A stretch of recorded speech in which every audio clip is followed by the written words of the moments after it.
আজ আমি আপনাদের মিষ্টি দোকানের মতন দইয়ের রেসিপি বানানো দেখাবো। নমস্কার, আমি রুমি। আপনাদের সবাইকে আবারও একটা দারুণ স্বাদের রেসিপিতে স্বাগত। প্রথমে একটা কড়াইতে অল্প একটু চিনি নিয়ে নিলাম, মানে 3 চামচের মতন। তারপরে ক্যারামেল রেডি করে নিতে হবে। যখন ক্যারামেলটা রেডি করা হয়ে যাবে তখন হাফ লিটার দুধ দিয়ে দিলাম।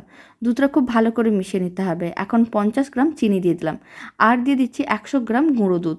খুব ভালো করে মিশিয়ে নিতে হবে আর মিশ্রণটাকে একটু ঘন করে নিতে হবে। যখন মিশ্রণটা ঘন হয়ে যাবে তারপর ঠান্ডা করে নিতে হবে। ঠান্ডা করে নেওয়ার পরে কিছুটা টক দই দিয়ে আবারও খুব ভালো করে মিশিয়ে নিতে হবে। এরকম একটা মাটির পাত্র নিয়েছিলাম, তার মধ্যে পুরো মিশ্রণটাই দিয়ে দিলাম। তারপরে কভার করে নিতে হবে, মানে অ্যালুমিনিয়াম ফয়েল দিয়ে খুব ভালো করে কভার করে নিতে হবে।